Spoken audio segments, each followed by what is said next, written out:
Boa noite, pessoal. Como é que tá aí? Como é que tá o domingo? Tá terminando? Como é que foi a semana? Foi tudo certinho? Deu para aproveitar aquele início de frio? Ou tá ainda... Não caiu a ficha ainda que vai começar a esfriar, que não é mais calor de 40 graus, né? Como o Neville acabou de dizer, né? Tá acabando o domingo. E nada melhor do que acabar o domingo se reunindo aqui em família, né? Família de Cristo. Né? Nada melhor do que fechar o domingo com chave de ouro. A gente poder estar juntos, a gente poder andar juntos e principalmente a gente louvar a Deus e conhecer mais dele, né? Aprender mais do que a palavra dele diz. E quando a gente pensa em encontros, domingos, né? Cada domingo, né? É um encontro, cada domingo a gente tem despedidas, a gente chega aqui, a gente se cumprimenta, e aí, como é que foi a semana? Tudo certinho, não foi? Tem alguma coisa errada? Posso te ajudar? Quando a gente acaba a celebração, que a gente tem lá uma ótima semana para todos vocês, a gente conversa um tempo, depois a gente dá tchau uns para os outros, a gente tem uma espécie de despedida, né? Todo domingo é assim, encontros e pequenas despedidas. Afinal, a gente sempre espera, né, que na próxima semana a gente vai se encontrar de novo, nessa mesma hora, nesse mesmo local. A gente vai cultuar a Deus juntos, a gente vai andar juntos como um corpo de Cristo. Essas são despedidas simples que acontecem todas as semanas, mas, se vocês pararem para pensar, a gente tem algumas outras despedidas que elas são um pouco mais marcantes. Elas não são coisas corriqueiras do nosso dia a dia, são despedidas que marcam a nossa vida. Quem nunca se despediu de alguém que vai morar em outra cidade? Alguém já fez isso? Já se despediu de alguém próximo que vai morar em outra cidade? Outro estado? Ou até mesmo outro país? Todos já fizeram isso, né? Todos já tiveram um momento de despedida assim. Quem nunca se despediu de alguém que não vai estar mais entre nós? Que seu tempo aqui já acabou e eles foram para a eternidade. Todos nós já tivemos momentos assim. Todos nós já nos despedimos de pessoas queridas a nós e que não estão mais aqui. A gente até se despede de coisas. Eu, por exemplo, a primeira vez que troquei de carro, eu tinha meu primeiro carro, troquei de carro, dava tchauzinho no meu carro, falei, meu Deus, cara, tô me despedindo do meu carro. Tem pessoas que se despedem da sua casa. Poxa, eu cresci na minha casa, virei adulto e saí de casa, me despedi da minha casa, uma casa que fui tão feliz e que eu cresci tanto. A gente tem esse tipo de despedida até mesmo com as coisas. Elas são importantes para nós, muitas vezes elas nos abençoam. É a maneira de Deus nos abençoar. Pensando até mesmo no casamento, tem uma espécie de despedida aí. Quando a gente sai da nossa casa, a gente se despede dos nossos pais e a gente começa uma nova família. A gente saiu daquele núcleo familiar para, com o nosso cônjuge, a gente formar uma nova família. Um novo núcleo familiar e aí por diante. Quando nós tivermos filhos, a mesma coisa vai acontecer. Né? Então sempre a gente tem despedidas. Essas despedidas marcam a nossa vida em etapas e elas fazem parte da nossa vida. Né? E quando a gente tem esses momentos, não sei se vocês já pararam para pensar, mas quando a gente tem esse momento, alguém vai viajar, né? E tu não vai mais ver aquela pessoa por um bom tempo, a gente vai lá no aeroporto, vamos pegar um exemplo, a pessoa vai viajar, vai pegar um avião e vai embora, né? A gente vai no aeroporto, aí vai lá, tá tudo normal. Só que quando chega naqueles últimos 15 minutos que a pessoa vai entrar no guichê, já vai entrar no avião, aí bate o desespero. Né? E aí cai a ficha que aquela pessoa não vai estar mais ali. Né? E que ela não vai estar mais com a gente. E essa é uma despedida marcante, porque quando a gente chega e a gente vai dar aquele último abraço na pessoa, aquele abraço apertado, e aí que vem a mágica do negócio. As últimas palavras que a gente tem a dizer para alguém, normalmente, são as palavras que a gente fala no ouvido dela, quando a gente está abraçando ela e se despedindo dela. São exatamente as palavras mais sinceras do nosso coração, são em uma relação, uma despedida, é que quando a pessoa está indo embora, a gente abraça ela, ou a gente está ali na última frase que a gente tem para dizer para ela, a gente vai falar as coisas que mais importam, as coisas mais sinceras, e que estão lá preenchendo nosso coração. É ou não é? Sempre acontece isso nas despedidas. Né? E pensando nisso, pensando nesse momento de despedida, eu gostaria de convidar vocês a aprender de uma outra despedida. Uma despedida de Cristo. Uma despedida que marcou a vida de Cristo e que, consequentemente, marcou a vida de toda a humanidade também. Então, gostaria de convidar vocês a pegarem suas Bíblias e abrirem, não em Efésios, hoje não vai ser em Efésios. Hoje vai ser em João 17. Evangelho de João, capítulo 17. A gente vai ler bastante, gente, hoje. É o capítulo inteiro. Né? O capítulo 17 de João tem 26 versículos. E a gente vai ler todo esse capítulo porque ele é muito importante. Da mesma forma que marcou essa despedida, creio que ela também tem a marcar os nossos corações. Espero que faça isso. Então, vamos ler então João 17, versículo 1 até o 26. Né? Todo o capítulo 17. Depois de dizer isso, Jesus olhou para o céu e orou. Pai, chegou a hora. Glorifica o teu Filho, para que o teu Filho o glorifique. Pois lhe deste autoridade sobre toda a humanidade, para que conceda a vida eterna a todos os que lhe deste. Esta é a vida eterna, que te conheçam o único Deus verdadeiro e a Jesus Cristo, a quem enviaste. Eu te glorifiquei na terra, completando a obra que me destes para fazer. E agora, Pai, glorifico-me junto a ti, com a glória que eu tinha contigo antes que o mundo existisse. Eu revelei teu nome àqueles que do mundo me deste. Eles eram teus, tu os deste a mim, e eles têm obedecido a tua palavra. Agora eles sabem que tudo que me deste vem de ti, pois eu lhes transmiti as palavras que me deste, e eles as aceitaram. Eles reconheceram de fato que vim de ti, e creram que me enviaste. Eu rogo por eles. Não estou rogando pelo mundo, mas por aqueles que me destes, pois são teus. Tudo que tenho é teu, e tudo que tens é meu, e eu tenho sido glorificado por eles. Não ficarei mais neste mundo, mas eles ainda estão no mundo, e eu vou para ti. Pai Santo, protege-os em teu nome, o nome que me destes para que sejam um, assim como somos um. Enquanto estava com eles, eu os protegi e os guardei no nome que me deste. Nenhum deles se perdeu, a não ser aquele que estava destinado à perdição, para que se cumprisse a Escritura. Agora vou para ti, mas digo essas coisas enquanto estou no mundo, para que eles tenham a plenitude da minha alegria. Dei-lhes a tua palavra, e o mundo os odiou.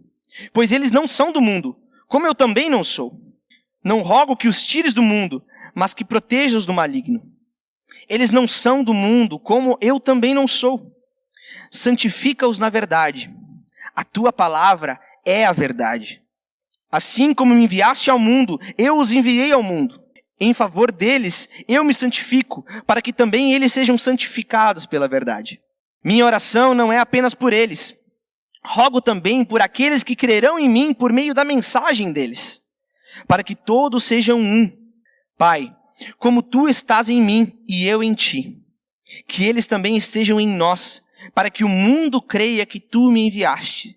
Dei-lhes a glória que me destes, para que eles sejam um, assim como nós somos um. Eu neles e tu em mim. Que eles sejam levados à plena unidade, para que o mundo saiba que tu me enviaste, e os amaste igualmente, como igualmente me amaste. Pai, quero que os que me deste estejam comigo onde eu estou, e vejam a minha glória, a glória que me deste, porque me amaste antes da criação do mundo. Pai justo, embora o mundo não te conheça, eu te conheço, e estes sabem que me enviaste. Eu os fiz conhecer o teu nome, e continuarei a fazê-lo, a fim de que o amor que tens por mim esteja neles, e eu neles esteja. Vamos orar? Senhor Deus, obrigado por quem tu és, Pai. Obrigado, Deus, porque a tua palavra é viva e eficaz, e ela fala a nós ainda hoje, Pai. Obrigado, Deus, porque o Senhor é um Deus santo, o Senhor é um Deus que se importa. O Senhor é um Deus que habitou no meio de nós, se fez homem como nós, e se entregou por nós, Pai. O Senhor nos deu uma vida eterna. O Senhor tem autoridade sobre toda a humanidade. Nós somos gratos a Ti, Pai, pelo Teu imenso amor, pela Tua justiça, Pai, pela Tua santidade, pelo Teu poder, pela Tua misericórdia, meu Deus. Nós somos gratos a Ti, eternamente gratos a Ti, pela Tua obra completa, desde a fundação do mundo até a eternidade, Pai. Seremos sempre gratos a Ti. Que a Tua palavra fale a nós, Pai, a Tua palavra somente, e que possamos crescer juntos em unidade uns com os outros, Pai, à medida da plenitude de Cristo. É nisso que nós oramos, Pai, em nome de Jesus. Amém. Que texto fantástico que a gente acabou de ler. Cada vez que eu estudo essas falas de Jesus, eu fico cada vez mais apaixonado pelo que ele diz, da forma com que ele diz. E para a gente entender melhor aquilo que Jesus está dizendo nessa oração, eu acho que é muito importante a gente entender e se colocar exatamente nessa cena que está acontecendo aqui. É um momento muito similar a esse que a gente está vivendo hoje, porque semana que vem é Páscoa. E aqui, Jesus, nessas palavras e nessa oração, ele está falando exatamente nesse mesmo momento. Quando eles estão celebrando a Páscoa, Jesus está, logo depois ele fala essas coisas. Eles ceiam e Jesus vai falar essas coisas. Jesus está com seus discípulos comemorando a Páscoa, que é uma festa muito tradicional do povo de Israel. E nessa festa, o que eles fazem, o que eles comemoram? Isso não é uma invenção dos cristãos, é uma festa que acontece antes, mas que Jesus traz um significado maior para isso. Mas os judeus, naquela época, os 12 discípulos que estavam ali com Jesus e os outros mais discípulos que estavam ali, eles comemoravam isso em memória da libertação que eles receberam do povo lá no Egito, a libertação que eles receberam. Eles estão à mesa comemorando a libertação da escravidão que aconteceu lá com Moisés. Se a gente for ler a Bíblia, lá em Êxodo, do capítulo 11 até o capítulo 13, vai narrar exatamente essa história. Vai falar que aconteceram as 9 maravilhas, a gente fala como pragas, mas a Bíblia sempre trata como maravilha. Sempre a Bíblia vai tratar como maravilha. E acontecem essas 9 maravilhas, e na 10ª, Deus fala para Moisés, e Moisés repete ao faraó, que todos os primogênitos iriam morrer se ele não libertasse. Vocês já ouviram essa história, né? E então, para que os primogênitos do povo hebreu não fossem mortos também, o que Deus falou para Moisés? Vocês vão ter que pegar um cordeiro de 1 ano, um cordeiro perfeito. Não pode ter mancha, não pode ter um casquinho quebrado, não pode ter nada. Tem que ser o melhor cordeiro que vocês têm. Esse cordeiro vocês vão sacrificar, e o sangue dele vocês vão passar nas portas, vão passar nas janelas, para que quando o anjo do Senhor passe pela casa de vocês, ele não entre e mate o primogênito da família de vocês.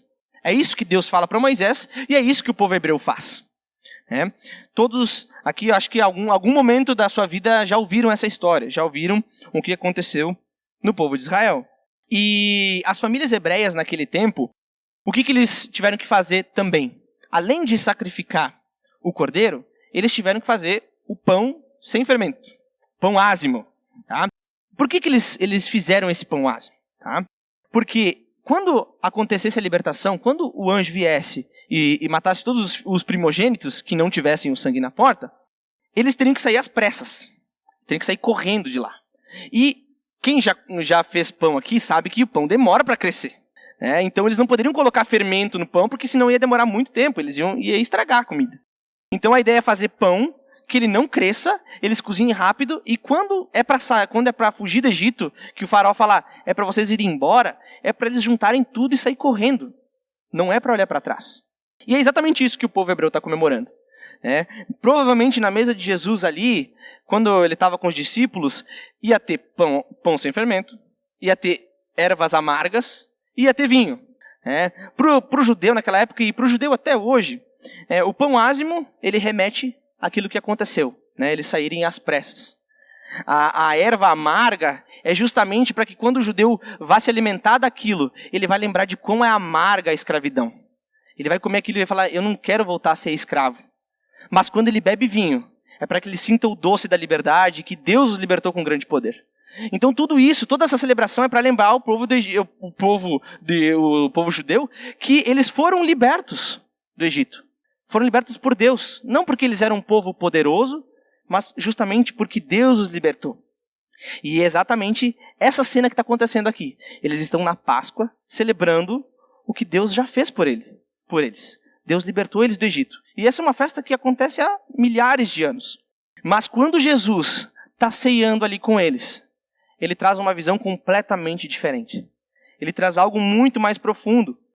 Nessa ceia, que é a última ceia de Jesus, o último momento que ele tem com os discípulos, ele vai dizer que agora o pão não é só para lembrar de algo terreno. Deus vai falar, esse é meu próprio corpo. E ele vai falar que o vinho é o seu próprio sangue. E talvez fica um pouco vago para os discípulos, porque eles estão vendo isso, né? Pensem que eles não tinham a notícia que a gente tem hoje. Eles não sabiam que Jesus tinha morrido e ressuscitado. Eles estavam esperando por isso. E aí Jesus, antes de morrer, ele já vai dizer: esse é meu corpo e esse é o meu sangue. Então ele traz um significado muito mais profundo para isso. Jesus está apontando para a libertação verdadeira. Não é uma libertação terrena, de uma escravidão de um rei, de um povo lá do Egito. Jesus está falando exatamente de uma libertação eterna, uma libertação do pecado. Nós não somos mais escravos do pecado e da nossa própria vontade. Jesus está dizendo: por causa do meu corpo e por causa do meu sangue, vocês são libertos verdadeiramente. Embora vocês possam ser escravos de novo por outros povos, mas vocês não são escravos mais do pecado. Jesus está trazendo exatamente isso para os discípulos. É o que ele fala nos capítulos um pouco antes do capítulo 17. Ele vai dizer exatamente que antigamente vocês estavam comemorando que vocês vão ganhar uma nova terra. O povo hebreu estava naquela época sem terra nenhuma. E eles estavam indo em direção à terra prometida. É isso que a gente conhece da Bíblia, né? Eles queriam uma nova terra, queriam uma terra prometida. E Jesus está apontando para uma nova terra prometida que eles não estavam esperando. Eles poderiam esperar uma terra terrena, vamos dizer assim. Mas Jesus está apontando para algo que é celestial, algo que é eterno. E é uma terra que eles não vão precisar batalhar. Jesus já conquistou por eles. Através do seu sangue, através do seu corpo.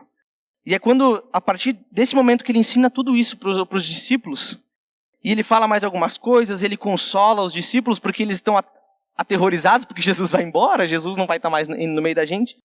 E aí nesse ambiente de despedida, Jesus faz essa linda oração que transforma a vida daqueles discípulos, impacta a vida deles e impacta a nossa vida hoje. E ele vai começar essa oração ali no versículo 1, como a gente acabou de ler. Ele fala: Pai, chegou a hora, glorifica o teu filho, para que o teu filho te glorifique. Lembre que esses são os últimos momentos de Jesus. Depois ele vai ressuscitar, ele vai estar com os discípulos, mas ele não vai estar mais diretamente ali. Jesus teve 3 anos e meio com esses discípulos, e ele está dizendo: gente, eu vou embora. A esperança que vocês colocaram em mim, vocês têm que manter essa esperança por mais que eu morra, porque eu vou ressuscitar. Jesus está dizendo isso para os discípulos, né? E nessa despedida, né, ele fala essas coisas. Jesus não foi pego de surpresa. Ele já sabia, quando ele veio para a terra, ele já sabia que ele iria morrer. Ele saberia que ele morreria por nós. Ele é o próprio Deus. Ele sabia dessas coisas. Mas mesmo sabendo, o que Jesus faz? Jesus ora pelos seus. Ele ora por si mesmo. Ele ora pela glória que ele vai voltar para o Pai. Né? No versículo 2 e 3, ele diz assim, aqui ó, pois lhe deste, no caso para Jesus, né, autoridade sobre toda a humanidade, para que conceda a vida eterna a todos os que lhe deste. Esta é a vida eterna, que te conheçam o único Deus verdadeiro e a Jesus Cristo, a quem enviaste. Cristo recebeu autoridade para dar vida eterna. E nesse momento, Jesus, pensa a gente está na última ceia, Jesus fala: eu vou morrer, gente, mas tenham bom ânimo. Tenham bom ânimo, eu venci o mundo. E ele fala: eu tenho autoridade para dar vida eterna para as pessoas.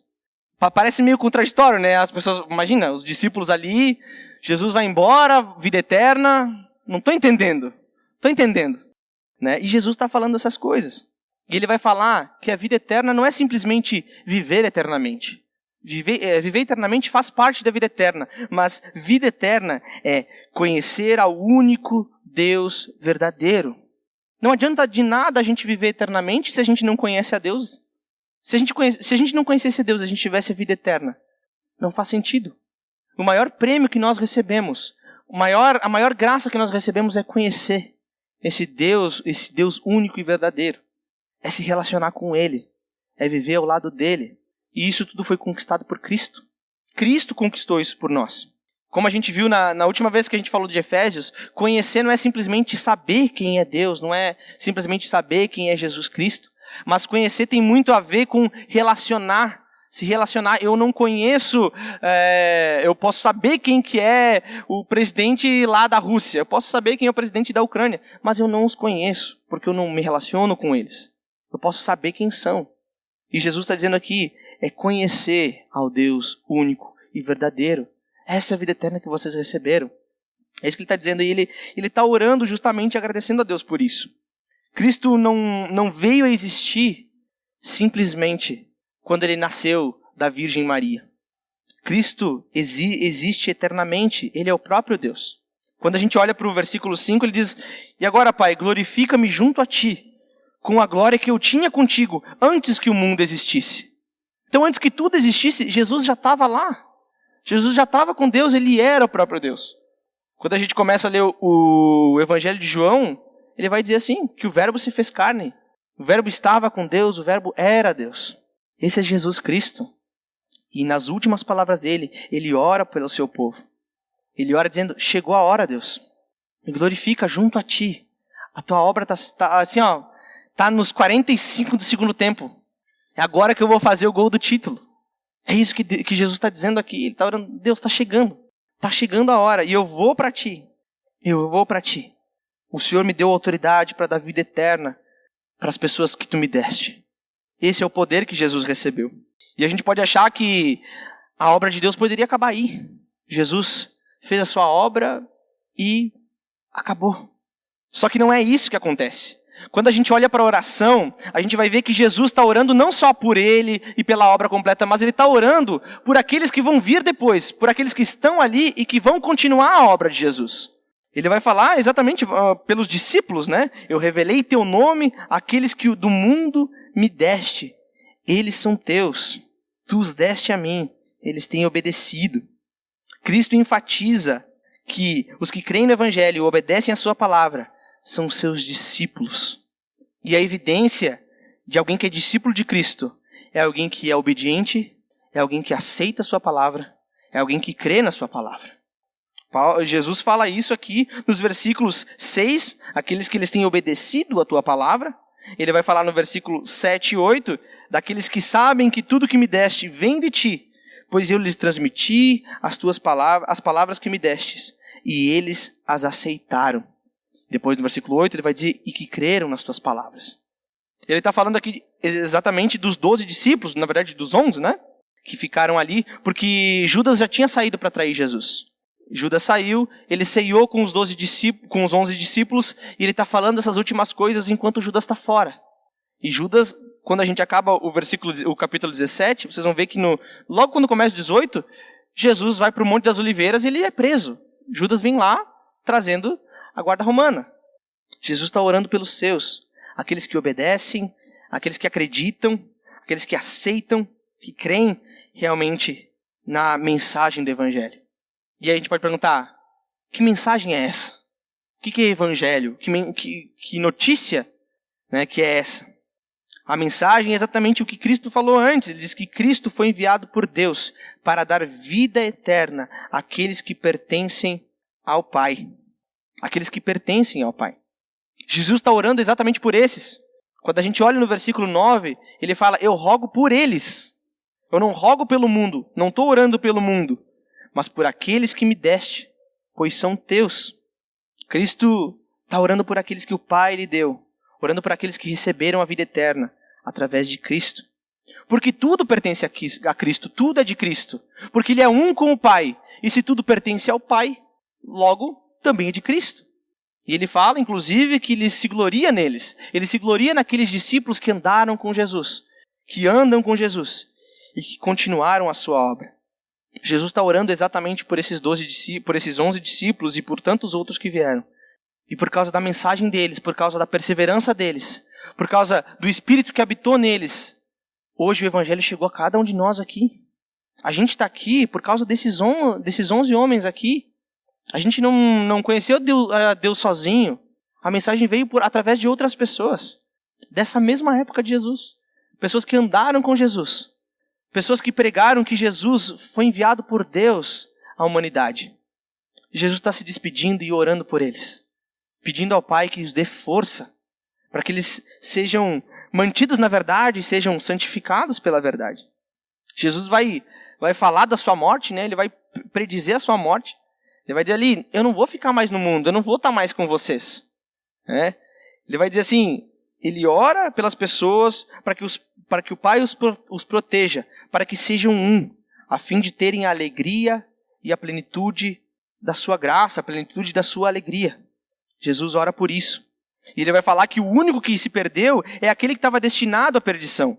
Exatamente no versículo 12, ele diz assim: nenhum deles se perdeu, os 11 discípulos, a não ser aquele que estava destinado à perdição, para que se cumprisse a Escritura. Desses 12 discípulos, Judas é exatamente o contraste com todos eles. Com todos eles. Enquanto Judas aqui é tratado como o filho da perdição, aquele que trai Jesus, que não se importa em Jesus ser o próprio Deus, porque Jesus já tinha dito isso para eles. Ele não se importa com isso. Ele é o filho da perdição. E os outros 11 discípulos, eles são tratados como filhos de Deus que não fazem parte desse mundo. Quando a gente vê ali os versículos seguintes, ele fala: vocês não são desse mundo, vocês não pertencem a esse mundo. Por isso que o mundo odeia vocês. Enquanto um é filho da perdição, os outros não pertencem a esse mundo, pertencem ao mundo celestial. É isso que ele fala. Por receberem a palavra de Deus, os discípulos são odiados pelo mundo. Jesus ora ali para que os discípulos sejam guardados do maligno. E aqui, quando ele fala ser guardados do maligno, não é para que nada de mal aconteça com a gente. Doenças vão nos atingir, acidentes vão acontecer conosco. Coisas ruins vão acontecer com a gente. E o que ele está querendo dizer aqui é que guarde-os do maligno é para que eles não pequem, para que eles não virem um novo Judas, para que eles não sejam como Judas. Jesus está orando para que Deus nos guarde do maligno. Quando Jesus ora pelos seus discípulos para que eles sejam guardados do maligno, ele fala exatamente isso. E ali, exatamente no fim, no fim do 17 até o 19, né, que ele está orando pelos seus discípulos mais próximos, ele fala para que eles sejam santificados na verdade. Tem uma outra versão que fala consagrados na verdade, que eu acho mais mais fiel ao que a gente consegue entender aqui, porque consagrados na verdade é justamente, eles foram separados para isso. Eles foram realmente consagrados na verdade, pela palavra da verdade. Não por eles próprios, mas pela própria palavra de Deus, pelo próprio Cristo. E aí, quando eles são santificados pela verdade, Jesus os envia ao mundo para que eles possam cumprir a sua vontade, para que eles possam cumprir a sua obra. E não para por aí, porque não para nos 11 discípulos, não para naqueles 70 discípulos ou nos 500 discípulos que estavam mais próximos de Jesus.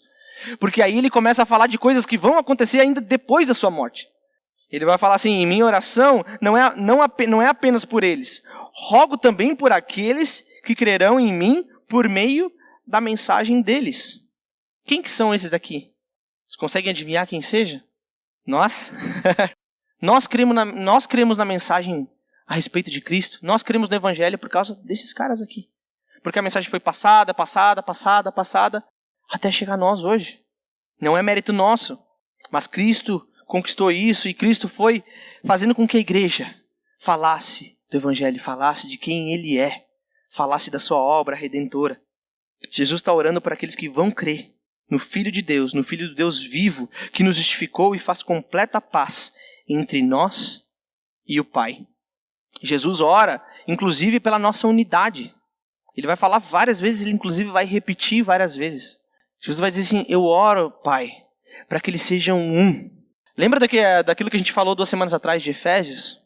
Para que a gente é corpo de Cristo, que a gente é uma unidade. Jesus está orando por isso. Muito antes de Paulo falar, Jesus está orando por isso. Para que eles sejam um, como eu sou com o Pai, e como eu sou com eles. Jesus está orando para que todos nós sejamos um corpo unido. Pessoas que se ajudam, pessoas que andam juntas. Pessoas que fazem parte da mesma família e do mesmo corpo. Jesus está orando por aqueles 11 e ao mesmo tempo ele está orando por nós.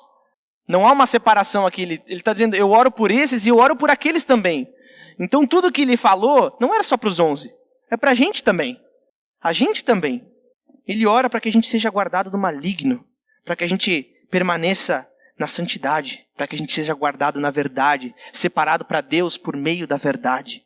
Não por meio da mentira. E ele inclusive vai falar: eu os fiz conhecer o teu nome. Lá no versículo 26. Eu os fiz conhecer o teu nome e continuarei a fazê-lo, a fim de que o amor que tens por mim esteja neles e eu neles esteja. Quem nos convence, quem nos converte é o próprio Cristo. Jesus está falando assim: eu faço isso e eu continuarei fazendo isso. Jesus é quem nos convence. Não são palavras bonitas que vão convencer os outros de que nós somos miseráveis. Não são palavras bonitas. Não são esforços nossos, mas através da nossa vida, Jesus fala ao coração das pessoas. Através das nossas palavras erradas, Deus fala ao coração das pessoas. Através da leitura da Bíblia, através da sua palavra escrita, Deus fala ao coração das pessoas e Ele converte as pessoas. Deus fez isso com os 11 discípulos e faz com nós ainda hoje. Ele faz com a gente ainda hoje. É o que Ele prometeu aqui. Eu os fiz conhecer o teu nome e continuarei a fazê-lo. Isso Jesus está falando antes de morrer. Quando Jesus morre, Ele ressuscita. E na última palavra, na última despedida de Jesus, lá em Mateus 28, a gente conhece também. Eu estarei com vocês até o fim dos tempos. Façam discípulos, ensinem, batizem. Eu estarei com vocês até o fim dos tempos. Jesus está dizendo exatamente isso. Ele estava com os 11 discípulos aqui. E Ele está conosco ainda hoje. Diante disso, pensando aqui, eu não sei se você conhece verdadeiramente a Jesus Cristo. Eu não sei se você, quando olha para essa oração, você entende o que Jesus está dizendo aqui para os discípulos. Eu não sei se você compreende a obra tremenda de Jesus, que Ele é o Cordeiro verdadeiro, que tira o pecado do mundo, que nos liberta da escravidão do pecado. Eu não sei se você entende isso. Eu não sei se você entende que Jesus, nas últimas palavras que Ele deixa, Ele está orando a Deus, pedindo por aqueles que Ele ama, pedindo por nós, pedindo por aqueles discípulos que estavam ao redor dele, comendo à mesa com Ele. Eu não sei se você entende isso. Eu não sei se você consegue amar tudo isso. Eu não sei. Realmente não sei. Mas eu gostaria de fazer uma pergunta para todos nós. Você crê exatamente que Jesus enviou o seu Filho para nos dar vida eterna? Você crê naquilo que Jesus disse antes? Que Ele tem autoridade sobre a humanidade e Ele tem poder para dar vida eterna a quem Ele quiser? Você crê nisso? Nós cremos nisso? Você crê com todas as suas forças que Jesus Cristo, Ele é o próprio Deus que se fez homem como nós, viveu sem nenhum pecado, morreu pelos nossos pecados e as nossas transgressões, e que no terceiro dia Ele ressuscitou e hoje Ele está à direita de Deus? Você crê que Jesus é o próprio Deus e fez tudo isso por nós? Se você não crê, se você duvida que esse Jesus que está orando aqui, esse Jesus que sabia que ia morrer, esse Jesus sabia que iria ressuscitar, se você crê nesse Jesus soberano, que tem autoridade sobre toda a humanidade, e que existe antes da fundação do mundo, antes que tudo existisse, se você duvida disso, por favor, me chama para conversar depois. Conversa com a pessoa que te trouxe aqui. Conversa com alguém que você olhe e olha para essa pessoa e diz, eu acho que ela entende, eu acho que ela vive com esse Jesus. Por favor, faça isso. Porque esse Jesus aqui, Ele não nos deixa desamparados. Ele é todo poderoso e mesmo assim Ele ora por nós. Ele nos ama. Ele ora antes de se entregar por nós. Ele ora para que os discípulos não se desesperem, para que a gente não se desespere. Esse é o Jesus da Bíblia. Esse é o Jesus da Bíblia. Segundo o texto, os discípulos não pertencem a esse mundo e por isso o mundo os odeia, porque eles receberam a palavra de Deus. Mas é aí que vem a grande questão. Será que o mundo nos odeia ou o mundo nos ama? Eu pergunto isso porque muitas vezes a minha vida com Cristo ela é tão anêmica, que não faz diferença nenhuma na vida das pessoas aí fora. Não faz diferença nenhuma se eu creio em Jesus Cristo ou não. Muitas vezes a minha vida é assim. O mundo odeia Cristo, porque o mundo não suporta a ideia de precisar de alguém. O mundo não suporta a ideia de que eu preciso de um Salvador. O mundo não suporta a ideia de eu não posso bater no peito e dizer que eu consegui. Naturalmente a gente quer isso. Naturalmente a gente quer dizer que a gente é bom. Mas o mundo não aceita isso. Nós aqui como cristãos, como pessoas do mesmo corpo e que entendem quão miseráveis nós somos, nós entendemos que nós precisamos de Jesus. E é só dele. Tem uma frasezinha que a gente usa diariamente que é só Deus na causa. É exatamente isso, é só Deus na causa. Não adianta, gente. Não adianta. O mundo não quer um salvador. O mundo acha que não precisa de um salvador. Muito menos de um rei. Muito menos de um rei. Alguém governar a minha vida. Eu não posso dizer o que eu gosto, eu não posso fazer o que eu quero. Vocês percebem como a nossa vida é completamente oposta? Jesus está pedindo ao Pai, santifica eles na verdade. Guarda-os na verdade. E a verdade é que nós precisamos de Cristo. A verdade é que a gente é pecador. É essa que é a verdade. Temos sido omissos diante da nossa miséria e da miséria do mundo. A gente fica, tanto faz, tanto fez. Ou a gente tem noção da urgência que é pregar o Evangelho. A gente tem noção dessa urgência, dessa missão que Jesus nos deu.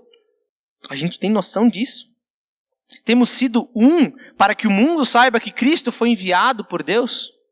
A gente tem sido mesmo. Há 2 semanas atrás eu falei exatamente disso. Nós temos sido realmente um corpo. Nós nos amamos uns aos outros, ao ponto de quem é do mundo olhar para a gente e ver que nós vivemos para Deus e que esse Deus existe. Antes nós cantamos na música Santo Espírito. Dizia assim, vamos provar o quão real é tua presença. Vamos provar da tua glória e bondade. Como é que a gente prova isso, gente? É sendo É sendo A Bíblia está dizendo assim, eu oro para que vocês sejam para que o mundo saiba que o Pai me enviou. Cristo está dizendo isso. O mundo vai saber quem Jesus é verdadeiramente, vai conhecer Jesus verdadeiramente, quando nós nos amarmos uns aos outros e andarmos como um só corpo. É só assim, gente. Como eu falei antes, não adianta palavras bonitas, não adianta a gente pregar o mundo e a gente não viver em unidade. O que nós somos? Nós somos discípulos verdadeiros? Ou nós somos filhos da perdição, como ele está falando de Judas? Nós somos discípulos verdadeiros, aqueles a quem o mundo odeia? Aqueles que são guardados em santidades? Ou nós somos aqueles que traem Jesus por 20 moedas de prata? Quem nós somos? Quem nós somos? Temos amado uns aos outros ao ponto do mundo conhecer esse Deus verdadeiro. Esses são os discípulos. Aqueles que obedecem, aqueles que aceitam, aqueles que são gratos por isso, aqueles que creem verdadeiramente. Não adianta crer e não obedecer. E não é porque obedecer faz a gente ser melhor, não, é porque obedecer é evidência que eu criei. É evidência. E se eu obedeço sem crer, aí sim, aí é própria força. Na sua despedida, Jesus orou por nós. Ele se despediu para que a sua obra fosse completa. Ele disse isso antes de tudo acontecer. Antes de ele morrer. Antes de ele ser entregue na mão dos romanos. Antes dele ser crucificado numa cruz. Antes dele ser espancado. Antes de ter o sangue derramado. Jesus já disse que isso ia acontecer. Ele no início da oração disse, Pai, eu vou para ti. Eu não vou estar mais aqui com vocês, gente. Mas ele se despede. Para que a obra fosse completa. Para que tivéssemos a vida eterna e para que o Espírito Santo fosse enviado a nós. Se Cristo não tivesse feito a sua obra, o Espírito Santo não tinha sido enviado a nós. A obra precisava ser completa. E aí o desafio para a gente é ser grato a esse Jesus, que além de cumprir o propósito dele, o propósito eterno dele, da nossa salvação, ele é um Deus que ora por nós. Ele intercedeu por nós, porque ele nos ama. Ele nos ama para que a gente não se desespere, porque o nosso Jesus morreu, porque o nosso Rei morreu. Mas para que a gente seja alegre, para que a gente tenha a plenitude da sua alegria, porque além de morrer, esse nosso Jesus ressuscitou.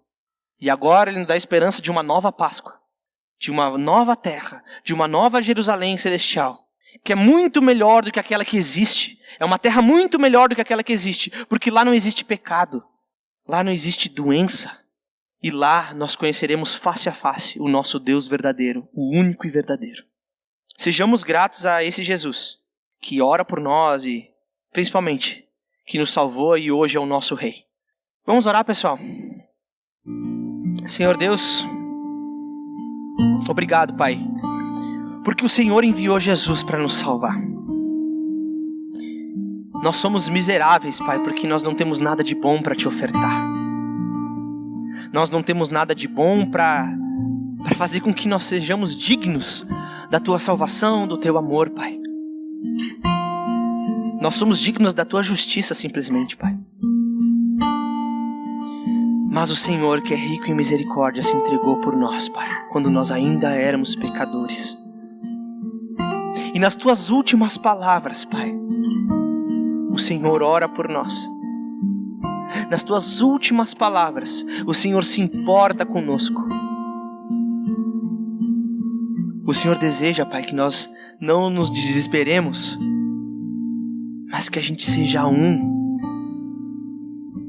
contigo e um com os outros, Pai. Nas tuas últimas palavras, Pai, o Senhor diz isso a nós. O Senhor conforta o nosso coração e confortou o coração daqueles discípulos que estavam lá com Jesus. Eles não sabiam que estava por vir, Pai. E eu tenho certeza que quando Jesus é preso e Jesus começa a apanhar, Deus, bate o desespero. Nós também seríamos assim, Deus. Nós também te negaríamos como Pedro negou 3 vezes. Mas o Senhor, Pai, o Senhor os manteve na fé.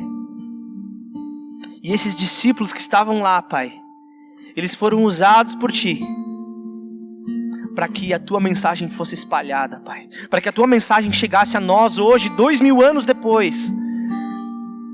Para que a Tua mensagem fosse viva e eficaz nas nossas vidas. Na Tua oração de despedida, Pai, ela marcou a história, ela marcou a vida daqueles discípulos e ela marca a nossa vida hoje. Porque o Senhor nos consagra a santidade na verdade. O Senhor nos separa por causa da verdade, para viver o Evangelho, Pai. Para viver a mensagem do Evangelho, que é: o Senhor foi enviado pelo Pai. O Senhor foi enviado para pagar os nossos pecados, para vencer o pecado, para vencer a morte, para ser glorificado, ressuscitado. Pai, que em tudo nós possamos Te glorificar, da mesma forma que os discípulos glorificavam a Jesus naquele tempo. É aquilo que a gente acabou de ler, Pai. Que juntos, Pai, nós como igreja, nós possamos ser um, para que o mundo saiba que o Senhor enviou Teu Filho em nosso favor. Pai, transforma as nossas vidas para que nós nos amemos uns aos outros. Para que nós nos ajudemos uns aos outros. Para sermos semelhantes a Cristo. Semelhantes a esse Cristo. Semelhantes ao nosso Rei, ao nosso Redentor, ao nosso Salvador. Pai, nós somos gratos a Ti por isso. Somos gratos, Pai, porque o Senhor veio à terra, o Senhor se fez homem, o Senhor se humilhou, o Senhor abriu mão da Sua glória para viver conosco, mas hoje o Senhor vive na Tua glória e nós podemos confiar em Ti, porque o Senhor venceu o mundo. O Senhor não está mais no mundo, mas o Senhor venceu o mundo. O Senhor nos pede, o Senhor nos diz para ter bom ânimo, porque o Senhor venceu. E porque junto a Ti nós podemos vencer também, Deus. Somos gratos, Pai, porque em Ti nós somos mais que vencedores. E é em Teu nome que nós oramos e somos gratos, Pai. Amém.